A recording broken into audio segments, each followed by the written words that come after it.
All right, sports fans, welcome out to the Gridiron 64, Part 2, the breakdown. Week 4 schedule. I got the crew with me. We're going to be breaking down week number 3, actually, of the Gridiron 64 podcast. I've got the crew with me. I've got the coach, Mr. Steve Cantu. Coach, if you can hear me, how you doing this evening?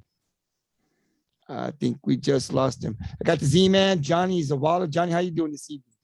Doing good. All right. Well, we're here to break down week 3 of the Gridiron 64 schedule. We had some good games. We had 8 games from the Coastal Bend area that we'll start breaking down. Of course, we had the state game, and we'll leave the state game for game number 9 to talk about. But we're here. Our Tony Pena may join us later on. We're having a little bit of trouble with the internet. I think the weather might have an effect on it, but we're going to still try to get the episode up and going. And, Johnny, the first game on the schedule for the Gridiron 64 was we had the CC Miller Bucs traveling to Sinton to play the Sinton Pirates. Listen, Johnny, I thought this game right here was a good one. I really thought, I picked Sinton. I think we all picked Sinton. We thought that the Pirates were going to come out. They had been playing 2 weeks of really good football. They kind of, was a little sluggish at the start of week 2 with Carroll, but they came back and put up a lot of points. Miller had just lost a week before to CC Vets. They didn't do much. Defense couldn't stop anybody, and quarterback struggle. But they go into Sinton and they get that win 34-30. Big win for the Miller Bucs. So I would ask you, kind of break this game down a little bit and then tell us your thoughts on Miller and what does this do for Sinton? Does this loss mean anything to Sinton? I mean, they didn't have Rylan Galvan. I think Rene Galvan got hurt, so they went with the freshman quarterback. So there was a lot of major injuries to Sinton's players that weren't there. So your thoughts on the game and then kind of break down what you thought about Miller and Sinton. Well, I too picked Sinton over Miller, just that because Miller had that off game, the week before. Sinton's just been on a roll. I mean, I just didn't think Sinton was gonna. I knew this was gonna be a close game, but I didn't see them falling apart at the end with Miller. Even though with key injuries at the end, it's just I think this team's still talented enough to beat as far as having depth on their teams. Jaden Brown from the Miller, man, he's kind of showing a little bit. He's not a bad time to start peaking. He's starting to rough. Last week he had a bad game. This game he had 5 touchdowns, 207 yards passing, 20 completions. On the other side of the ball, the quarterback, Galvan, with 14 touchdowns, 175-yard rushing on 14 carries. So he was a good offense. He put a lot of yards on the offensive side itself. I just read a little bit that they gave up the game at the end. I didn't know what in detail what that came up to. I can read up on that. You know anything about how that game ended? No, I don't.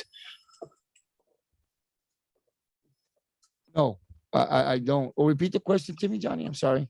I was asking, I read a little bit about, Miller coming back at the very end. I just didn't know. I didn't read details as far as how they came back on that.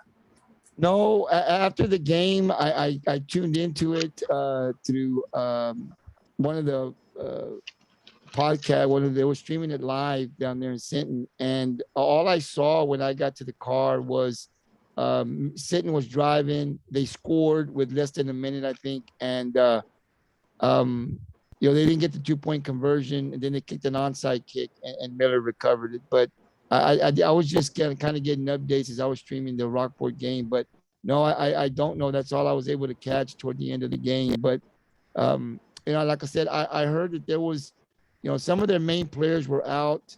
I really don't know what's going on with Rylan Galvan as far as when he's going to come back. I've heard through the grapevine that he'll be back for district. Then I heard there was an injury to Rene Galvan. I don't know how true that is, but I did see the freshman quarterback for Sinton playing. So there might have been something there with the Galvans, but I don't think it's anything serious. But I thought that Sinton had enough to beat Miller. I was really surprised that Miller was able to go into Sinton and score that many points on their defense. 34 points. I thought that Sinton's defense would be able to stop, especially when we saw Vets really, just score at will on that Miller defense. I thought Sinton's offense is just as good or better than Vets, and they couldn't do that. They struggled a lot. So, Steve, I'll ask you, break this game down. I know you picked Sinton. Were you surprised that Miller was able to score 34 points on that Sinton defense? And then talk a little bit about Sinton's offense, as they only got 30 points. Well, I think we lost Steve again. But again, this was a game that I thought Sinton could win. And Johnny, I'll ask you this, man. Does this do anything for Sinton as far as losing a non-district game before they go into district? Do you see a panic or anything? Do you see anything that maybe they'll struggle in district, because their district's going to be hard? No, I don't see Sinton panicking at all. They've been through this role last year. Their first 2 games. So go. Week 3. This ain't nothing. It ain't like they lost the game. Against a non-competitive team. Miller has that explosive offense. They have that hurry up offense, that spread offense. So it's always go. So if anything, that this game helped them for any teams deep in the playoffs that run the same kind of offense up north. So this was a good positive loss for the Sinton, I believe. Yeah, I gotta agree. Steve, I'll ask you. Sinton takes a loss, 34-30. Miller goes in. Were you surprised that Miller was able to score 34 points on that Sinton defense? Well, I think it's hard to come back from the turnovers. They had 3 turnovers for that game. And although Galvan was out at some part of the game, he got 2 of them. So it's tough to bounce back when you're turning over the ball and giving that team extra possession. So I contribute, some of that to the turnovers for sure. Hello? I can hear you. Yeah, go ahead. Did you give me that? Yeah, I can hear you. You're good. Can you hear me, Steve? All right. Well, we'll jump over, Johnny. Okay, I'm sorry. I lost audio for a second. Okay. Yeah. Can you hear me? Yeah. Okay, go ahead. You're in and out. I'm sorry, man. I'm gonna have to log off. All right. Well, Johnny, you and I continue to roll as much as we can. So let's go to the next game. Calallen versus Los Fresnos. The 4 of us picked Calallen. Calallen does get the win 27-7. I kind of break that down for us. No surprise here. Maybe that Calallen only scored 27 points against Los Fresnos, but no surprise. Your thoughts? I wasn't expecting a blowout. Los Fresnos is not no mediocre team. I think I said this, or I didn't get to say this, but I knew in my mind that Calallen was not going to have a blowout this game. But it just showed. Even though Calallen had 340 yards total offense or rushing, that's kind of like low for them. That's my average low for them, 340 yards rush. They held Epi to only 129 yards. 129 yards might sound a lot to some people, but he did have 22 carries. You have 22 carries, you're bound to break 100 at one time. But he did have the 2 touchdowns. They also had a punt return that helped them out too. Cade Wood had a 51-yard punt return for a touchdown. So that momentum, got them going after a while. So I think this was like the perfect score. I thought there was going to be like something like this. Coach T, we're on the second game. Calallen, Los Fresnos. Calallen wins 27-7. Your thoughts? Mm-hmm. Hey, another great game by Calallen. As a team, 47 carries. So they know what to do with the ball, right? They pound the rock. They play ball security. 47 carries for 340 yards as a team, of course, with 5 backs running the ball. So, Calallen just, showed what Calallen is. They're a powerhouse running team.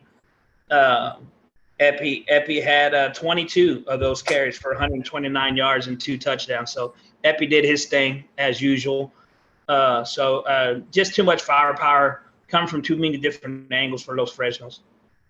And we all picked Calallen, and you heard we had part one this evening. We had Coach Castanero, the Taft coach, and he actually coached at the field Danaher, and he says that wing T, they're going to run. That's what they do. They just, if your defense can stop them, then you win the game. But they're going to run. They're not going to change who they are. That's their identity. And this year they seem to have a good running back. They have multiple backs, and that's how Calallen runs. They built that offensive line. If they have a stud in the backfield, that just really helps them out. But they can run 2 or 3 guys in that backfield because of that line. That's what they build, and then they go get you. And then if you can stop us, you win. If you can't, you're going to lose the game. And no difference for Los Fresnos.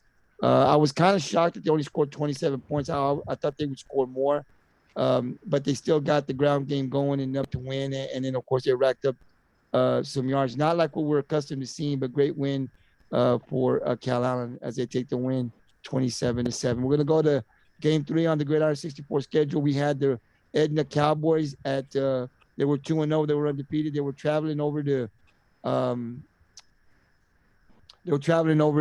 Refugio to play the undefeated Refugio Bobcats. Now, we had Coach Cameron Cox, the offensive coordinator for Refugio, and he said that Edna, this was probably during the regular season, district and non-district, and this would probably be the most athletic and physical team they'd be playing.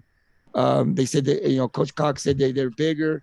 We're going to actually initially have to just, kind of take their blow and then go from there. And they did, because when you catch this game early on, it's a back and forth for 3 quarters. I mean, it's a close game the whole time. And then you got Edna up by 3 or 7. Then you got Refugio. And then the fourth quarter, boom, Refugio just blew it open. And that's what's kind of hard about when you play Refugio. You got to play this team for 4 quarters. We talked about the speed in the backfield and in the receivers that they have.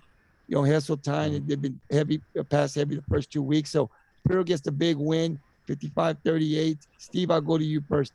Any surprises? Well, I tell you what, on paper, like the coach said, Edna matched up well with them, and they're actually bigger than them. They had the lead in the third quarter. You know what I'm saying? And we all know that's tough to do in Refugio's house. So, but again, the turnover bug raised their head. They had 4 turnovers on the night, 2 fumbles and 2 picks, and you just can't do that against a great coach team like Refugio. Although they put up enough numbers to win, it's hard to overcome. It's hard to overcome those turnovers. You can't turn over the ball against a team as good as Refugio. But they had 478 total.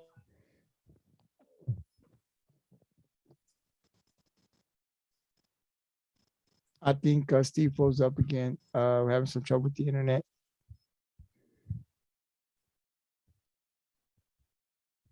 Coach, can you hear me?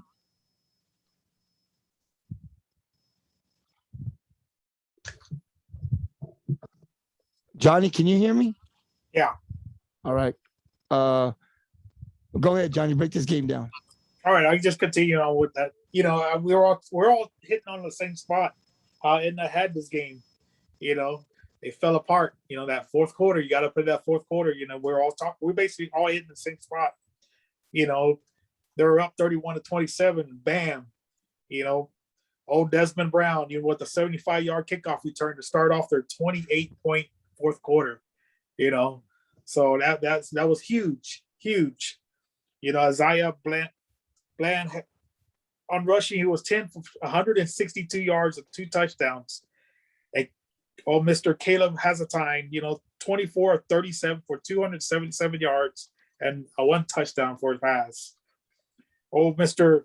Jordan Kelly, he had 7 receptions for 121 yards and a touchdown for receiving. He even had an interception that helped him out in that 28-point comeback. Or 28 points in the fourth. So Desmond Brown, he basically set it up for the whole offense. Like I said, that big old special teams, that's huge. Someone like that lights up everything up. But Edna once again comes out and fighting with Refugio. So that was a good game to watch there towards the end. So hats off to the Refugio just finishing up that game off. This team's going to be good. And this game right here was just a test for Refugio to see where they're at. Because we know it's going to come down to Shiner and Refugio again, possibly for the state title, at least to get out of the region, right? So great game. Refugio takes the win, 55-38, probably the toughest team they'll play during the non-district and district game. But we'll see what happens. You never know what happens. We're facing a lot of things with COVID and stuff like that. But Refugio definitely has a lot of weapons, and they have speed. And they're going to be a tough team to beat. They're number one in the state for a reason. So we'll continue to keep a close eye on both Refugio and the Edna Cowboys. Game 4 on the GI-64 schedule, you had the West Oso Bears playing the San Diego Vaqueros. San Diego takes the win 15-13. When are you guys going to stop going against San Diego? That's what I want to know. Why do you guys pick against San Diego? You lose again. Coach, I'll go to you first, man. San Diego gets a 2-point win. Listen, West Oso we've got them in our district. There's going to be no walk in the park. These guys are competing. Coach, West Oso head coach got some playing good ball out there. Not win a lot of games, man, but they're competitive against some really good teams. They almost pulled the win over San Diego. Your thoughts, Coach?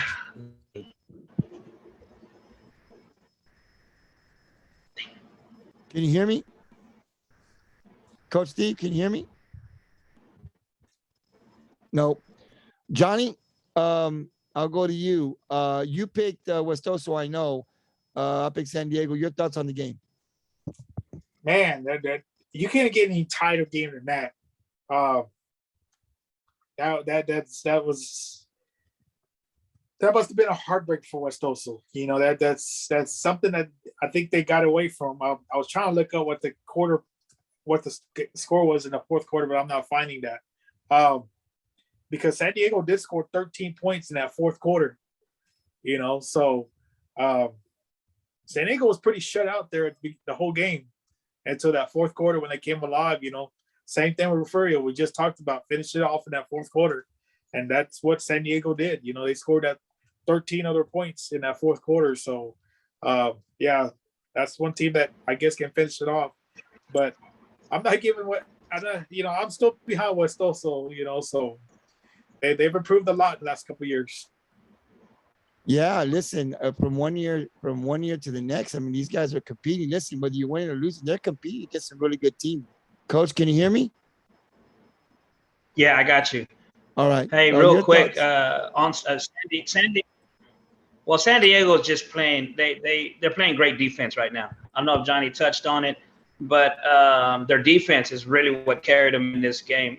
They had let's see, Adrian Bear leading the team with 12 total tackles. Jacob Bernal, 2 sacks on the game. They had 4 picks, 2 of them by Aiden Garcia. So they're playing great defense down there.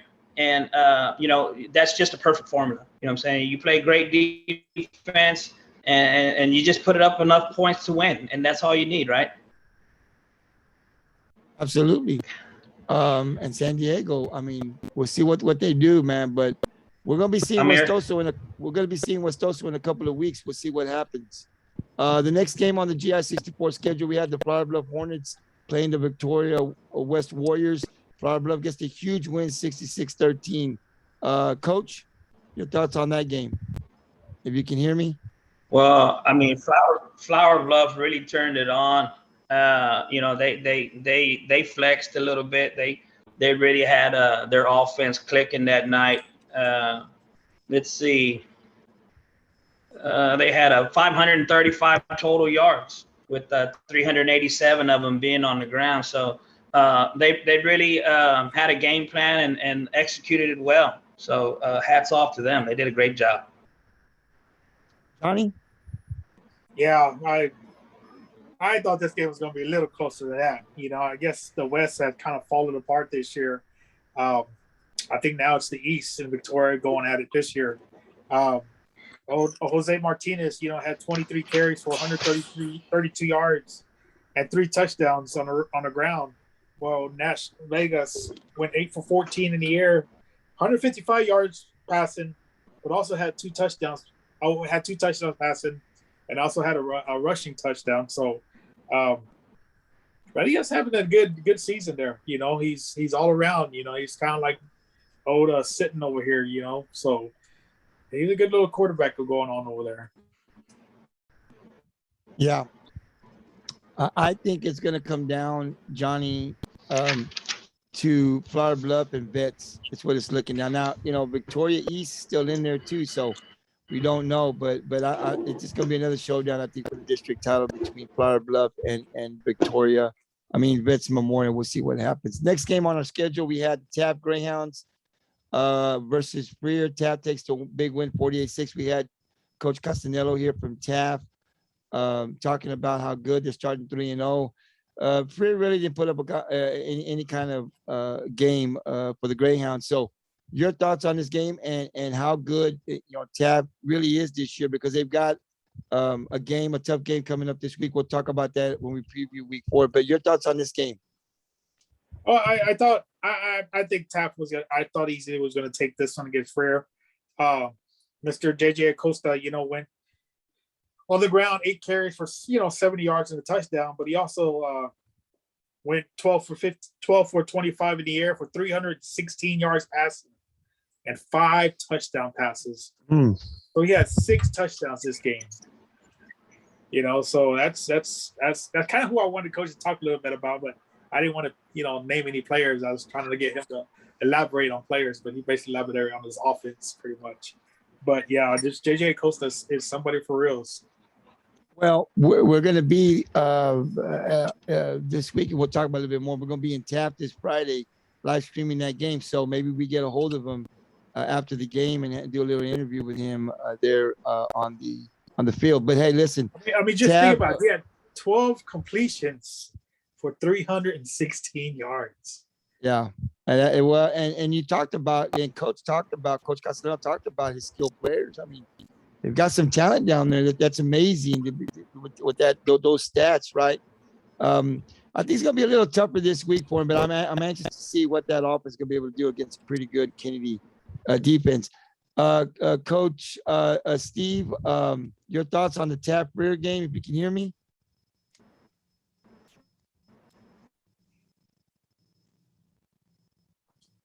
I guess Coach can't hear me. Okay. So, yeah, no surprise there. Taft Greyhounds take the win, setting up a big showdown this Friday in Taft. And we'll talk more about that when we preview week number 4. The next game on our schedule, we had the Alice Coyotes, and I think it was Harlingen South. Johnny, I think you picked Harlingen South. The rest of us, I think, picked Alice. I could be wrong. Did you pick Alice or Harlingen South? It was Tony that picked Harlingen South, right? I picked Alice. Okay, so it was Tony that picked Harlingen South. The rest of us picked Alice. Listen, Johnny, first of all, Alice is 0-3. What started out to be very promising against a Vets team in week 1 in that defense, they have not played good in week 2. Now, this is only a 14-7, but still, that offense is struggling. I'm a little concerned as to where Alice will be in the district. We thought they could make the playoffs. They're not looking really sharp right now. I don't know much about Harlingen South, so I'll pass it over to you. What do you know about Harlingen South? And your thoughts on this game? Alice going 0-3 to start the season. Really, I don't know too much about Harlingen South. But just Alice coming close the last couple, times. I figured they were going to pull this one off against Harlingen South. Again, they couldn't. That another team couldn't finish off that fourth quarter. They gave up that last touchdown to them with 5:54 left in the game. So they were in it, but just the offense could have put it away. Basically, I guess you could say Harlingen South played all 4 quarters, even though they only scored that 7, but they basically outscored them 7-0 in that fourth. Matthew Ortiz for Alice still was 60 for 25. For 211 yards passing and a touchdown to go along with it. But like I said, Harley just scoring with 5:54 left in the game. That's just not showing it. Alice can't finish it off now. It's kind of going backwards now for them. From a promising game to a losing game to a game they can't finish off. So it's kind of going the opposite way for Callis. But we'll see how the season goes. Yeah, listen, Alice is still a very good football team. I know they're 0-3, and it's not the start that Coach Atwood wanted out there, but this is still a really good team. I think they're still going to be a playoff team. I'm not ready to say, hey, they're not going to make it because, I still think Alice will see what they do with Miller. We'll see how Miller progresses. Big win for Miller right over Sinton, but definitely you're going to have Calallen and Calhoun. And then the next two spots for third and fourth is still up in the air. So, Alice just needs to get it going. We'll see. We'll continue to talk about these guys on the gridiron and see. I think just one win.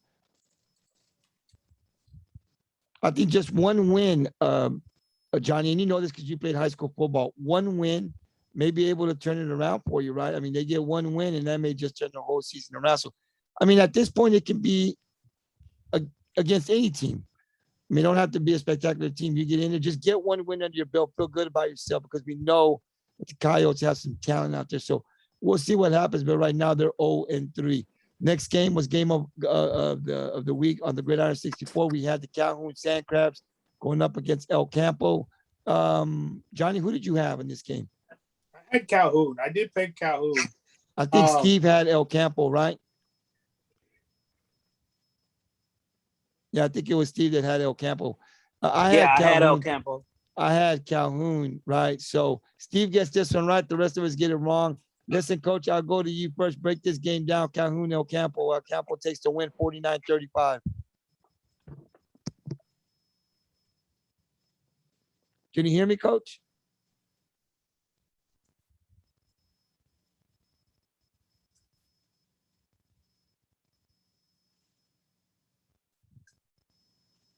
Coach, can you hear me?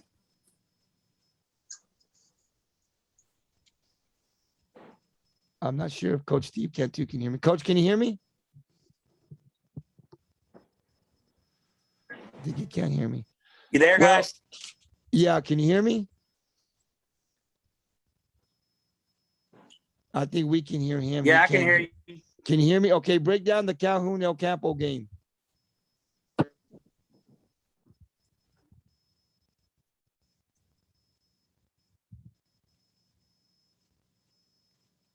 I think, Coach, we lost him again. All right, let me go ahead and break the Calhoun El Campo game down. So El Campo takes the win 49-35. Listen, Johnny, this was a very close game pretty much the whole way. It came down toward the end of the game where Calhoun, El Campo pulled away. But we know that El Campo, they're ranked. We know that they have a really good running back. We've kind of talked about him. And Rockport actually saw him when he was like a freshman or a sophomore. Calhoun have been very impressive in week 1 and 2, getting some big wins over Navarro, a really good Navarro team. So we thought, they've got this offense. They run the ball kind of like Calallen. They're just a running team with multiple backs. And it turned out to be good, but El Campo was just too much in the end. And they get the huge win, 49-35. Your thoughts on this game? Well, I had thought that, Calhoun, got their rushing going on again. They did have 373 yards on the ground, 489 yards total, but now that I think about it, I'm kind of a little concerned with Calhoun, how far can they get, because this is what I thought about them beating Calallen last year was they're rushing. They're good. They're going to slow down Calallen, but, Calhoun had that rushing going on, not that huge, but Calallen turned it around on them, had big yards on the ground.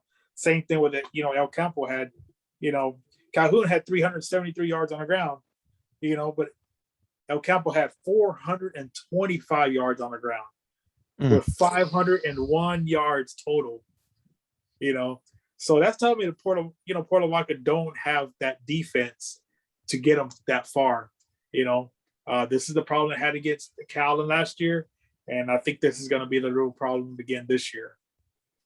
Yeah, and I think you're right. They're not going to be able to beat Calallen. I think when you're Calhoun, when you play good defenses, right, really good defenses like Calallen comes in with, they struggle.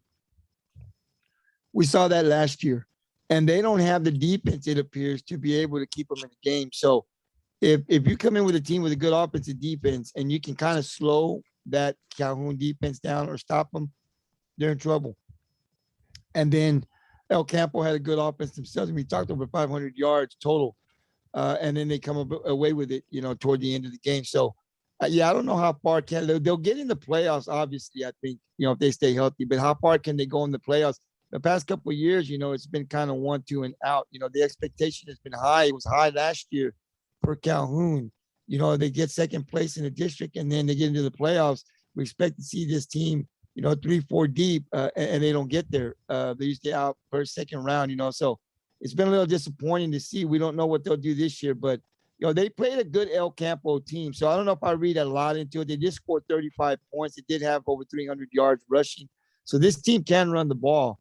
How far will they be able to get in the playoffs? Can they beat a team like Calallen? We still got a couple of weeks to see, but it appears that the defense is struggling a little bit early on in the season. Hopefully the Calhoun can get that fixed. Then we'll go to our last game, Johnny. This was a state game. We changed it. We had the La Vega Pirates going up against LBJ. Listen, we saw LBJ last year, Austin, against Calallen. At least I did. They beat Calallen. And then I actually went to the Alamo Dome when they played Miller. And that was a back and forth. And LBJ, their offense is just as high-powered as Miller. I mean, they were just going back and forth, back and forth, back and forth. I mean, Miller scored, LBJ scored, Miller scored. It was really good if you love offenses. But what happened was that LBJ defense was able to stop Miller in certain drives, maybe 2 or 3 times. And that was just enough for them to win. It was a high-scoring game, but, that turnover that Miller had here and there, and then fourth down and couldn't convert. And then that was just enough for LBJ to get the win. So this is a very high-powered offense that I saw last year beat 2 very good South Texas teams in Miller and Calallen. So here they come again. We know La Vega. Vega's tough. And, of course, they ain't played anybody tough this season. And then when you see when they come in against LBJ, it really wasn't much of a game. So your thoughts on LBJ? I know you picked LBJ, I think. Did you not? Yes. Yeah, and I picked La Vega. My bad for picking La Vega. But your thoughts on this game and how good is LBJ? I mean, are they going to get out of the region again? LBJ is climbing up that ladder, man. They're having some. They got their schedule set up for big time games. That's the only way you're going to get preparation. Into what you're going to get into later on in the playoffs. They're looking ahead. They're not looking into like working to building up, getting into the playoffs. They're starting building up now, going tough into the district and then finishing off in the playoffs. I like teams that set up the matchups like this. Yeah, I saw LBJ's schedule and I saw who they were playing against. Then I saw La Vega, who they had been playing against. And I wanted to go La Vega, but I was like, you know what? No, I was doing a lot of comparison as far as who La Vega had played against, and then who those teams who they played against, And so it got down to where it was like nobody teams, So I just didn't see that La Vega was convincing me to pick them over LBJ this time, and LBJ scored 21 points in the fourth quarter. So again, this is a week where many teams were putting the game away in that fourth quarter. Yeah, no. Listen, it was a great game. I mean, La Vega's got a good program out there. They just ran into a really good LBJ team, and I mean, I expect to see LBJ deep in the playoffs again this year. Like I said, I saw them last year. They beat a good Calallen. Calallen just didn't have the high power offense to be able to stop them. And as good as Calallen's defense was, LBJ's offense was better. They had some big plays, and they've got the big play threat. They've got the speed out there, so it's really hard. They don't got one guy; they got multiple guys, kind of like Refugio. So it's really hard to defend these guys with a good quarterback, right? So I don't know how many of those players came back from last year's playoff team, but they seem to be good again this year. And then I actually went to the Alamo Dome and saw Miller and LBJ, and like I said, man, that was just a great game to watch. I mean, it was just back and forth, just nothing but offense. But LBJ's defense was able to get a couple of stops last year when they needed it. Miller kind of turned the ball over, I think, once or twice. That was just enough for LBJ to take the lead and keep the lead. So I think this team is going to be scary again this year. And they just they'll make another deep run, I think, and they'll probably get out of the region. We'll keep a close eye. They're not a South Texas team, but we'll definitely keep an eye on LBJ once we get into the playoffs and see what kind of noise these guys can make. So, Johnny, this concludes week 3 breakdown. We couldn't get Steve or Tony on to break it down with us, but I'm glad you were here to help me break this game down. I don't want to go into the preview. I was going to take a break, 5-minute break, and then come back on to preview week 4 tonight. But I think we're just going to hold up until tomorrow. Hopefully everybody can be on. I know the wind's kind of bad and there's some rain out here in our area, and that's kind of messing up a little bit of the internet. So hopefully tomorrow will be a little bit better. We can try tomorrow and preview week 4 of the Texas high school or the Gridiron 64 schedule week 4. Just a reminder, Johnny, that the Gridiron 64 will be in Taft. Look through our social media pages, our Twitter, our Gridiron 64 Twitter and Facebook page. We'll be posting all week. We have decided, we talked to Coach Castellano. He's the head man there at Taft. We had him on part 1, episode 4, part 1. And it turned out during the podcast that we were free this week. Rockport has a bye. And so we're going to be traveling over to Taft on Friday as the Taft Greyhounds take on the Kennedy Lions. We're going to be there live streaming the game via Facebook on the GT Sports. So you go to Facebook and then you go GT Sports on Facebook, and you'll catch the live stream game between Taft and Kennedy. The game starts at 7:30. We'll get there a little early. We'll start going live about 7:10. It's going to be a good game. Both teams are 3-0. They're undefeated. So we're excited about driving out to Taft and watching those Greyhounds. And hopefully we can get some interviews after the game on the field with maybe Coach Castellano and some of the players down there. We'll see how all that works out. But we definitely, the Gridiron 64 for the first time this year will be traveling to Taft this Friday to live stream the game between Taft and Kennedy. So if you can't make the game, follow the game on the Gridiron on GT Sports Facebook page, and you'll catch it. We start going live at 7:10. It'll be a good game, and we keep it live through the halftime to watch the band. So it's great. So hopefully you guys that can't make the game will be able to live join us on our live stream this Friday in Taft as they play the Kennedy Lions. Johnny, thanks a lot. We're going to go ahead and do part 3 tomorrow. Hopefully the weather will be a little bit better. We can get our full crew back with Steve and Tony. I don't really want to do it this evening without these guys because I haven't gotten their picks, and we need their picks going into week 4. So if you're available tomorrow, we'll probably come on. I'll text you guys in the morning. I don't know if we can come in a little earlier or later. I am going to try to live stream tomorrow's game. The Rockport Fort Lady Pirates will be playing. So I'll be going there to live stream. They start district in volleyball. So I'm going to try to make it out there tomorrow to live stream their game. So hopefully, when I get back, we can do the game preview week 4 real quick. But we'll wait till tomorrow. Thank you very much. This ends the Gridiron 64 part 2, episode 4, part 2, the breakdown of week 3. Join us tomorrow evening. It could be later than what we usually start to preview week 4 of the Gridiron 64 schedule. Hopefully we'll have Johnny, Tony, and Steve back. So we're looking to do that. I'll get with the guys tomorrow in the morning, send a text, make sure everybody's okay. We can come on. So until then, Johnny, thanks a lot. Have a great night, man. I enjoyed episode 4, part 1 and 2.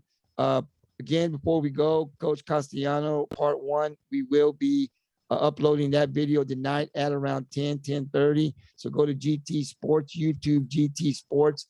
If you're a Taft Greyhound fan, look up and see what Coach or hear what Coach Castellano had to say about the 2021 Taft Greyhound. So until then, Johnny, until tomorrow evening, man, take care. Have a great night.